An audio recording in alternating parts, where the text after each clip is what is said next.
Buongiorno, j'espère que vous allez bien et pour commencer cette vidéo, on va commencer par une blague bien vulgaire comme il faut. Bon, pas très vulgaire, mais bon, bref. Vous connaissez Harvey Weinstein? Qu'est-ce que me regarder comme ça? Vous connaissez tous Harvey Weinstein? Enfin, je sais pas comment ça se prononce. Mais en gros, c'est un producteur pour obtenir des rôles féminins à des femmes, du coup, il faisait des truc avec elle. Mais est-ce que vous saviez quel était son aliment préféré? Son aliment, genre un truc à manger et tout et tout. Oula, il fait peur lui. Vous saviez c'était quoi? C'était le cornichon. Voilà, c'était une excellente blague de VDM Zula. J'espère qu'elle vous a plu.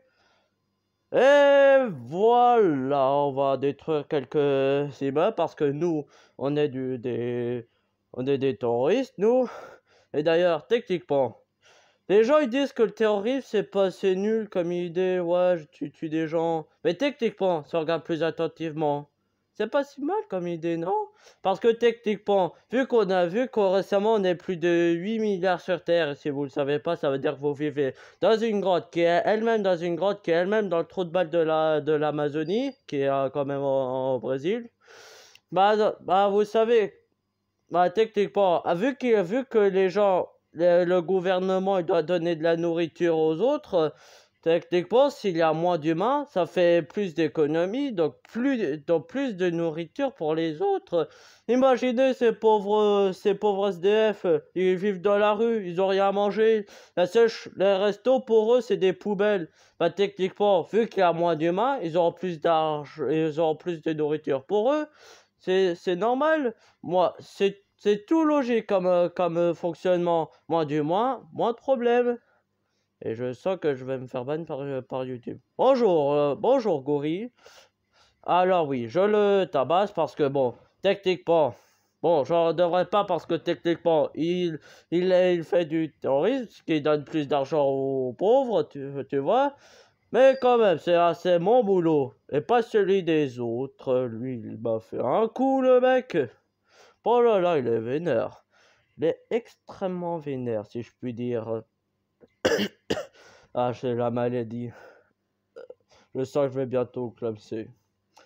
Voilà ce que je peux aller de naissance. Sinon, je vais vous poser une question. Est-ce que vous avez vécu un truc flippant? Ouais, genre un truc bien dégoûtant et là je suis... Ah, ça y est, je me compose. Donc, vous avez vécu un truc flippant, ou dans votre vie? Parce que moi, il m'est arrivé un truc bien flippant et bien dégueulasse en même temps. Ça s'est passé il y a des nombreuses années, pour le c'était que c'est ça. Et je vais vous le raconter. J'étais tranquille, j'étais dans la maison de mon ancien grand-père qui est aujourd'hui décédé. C'était le père de ma mère. En gros, on allait séjourner chez lui. Donc, il avait un grand jardin. Et à un moment, j'ai senti quelque chose sur mon visage. Mais plutôt comme si quelque chose était en train qui était sur moi et qu'elle marchait sur mon visage. Donc, naturellement, je me dis, bah, qu'est-ce que c'est que ça? Et là, je comprends ce que c'est. Et qu'est-ce que c'était? C'était une araignée toute fine qui faisait la taille de ma tête à l'époque, qui était sur moi et qui grimpait. Donc, forcément, c'était dégueulasse. Mais la question, vous vous dites, j'ai avalé un peu de morve. Ah, la question, vous vous dites, c'est pourquoi tu ne l'as pas dégagé immédiatement quand tu as réalisé que c'était une araignée? Oui, vous avez complètement raison. Le problème, c'est que c'est que ma mère, elle était en train de prendre une photo de moi avec ma soeur, alors que j'avais l'araignée. Ça veut dire que j'étais obligé de garder l'araignée sur moi pendant que ma mère prenait une photo de moi. Et c'était horrible. Et quand elle a fini sa photo et j'ai l'impression que ça a duré une éternité, j'ai enfin pu dégager l'araignée de moi. Bon, ça vaut pas la fois où j'étais pourchassé par un lion, qui était dans un zoo, heureusement, mais j'en parlerai plus tard. Ne vous inquiétez pas, les petits curieux.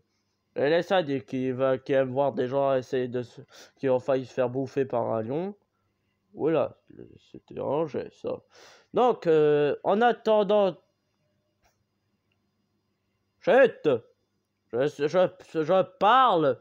Oh là là, quelle politesse. Par contre, il est très stylé, j'avoue. C'était Godzilla Millennium. Bon, ça vaut pas... Comme je l'ai dit, ça valait... Donc, si vous êtes sadique, c'était l'histoire du lion, ça vous allez l'adorer. Mais nous la raconterons plus tard. Étant donné que je sais pas où je vais... Abracadabra! Inutile de dire que je me suis fait défoncer, n'est-ce pas? Bon, on va retourner à Tokyo parce que c'est là où j'allais, mais je me suis fait défoncer la gueule par un macaque géant, littéralement. Mais voilà, nous voilà enfin dans ce bel endroit, ce bel endroit. Ah là là, quelle forme de technologie avancée. Tous des parties en poussière pour notre plus grand plaisir. Ah bah nous on est des Godzilla, c'est notre nature de tout péter. Ouais, n'est-ce pas?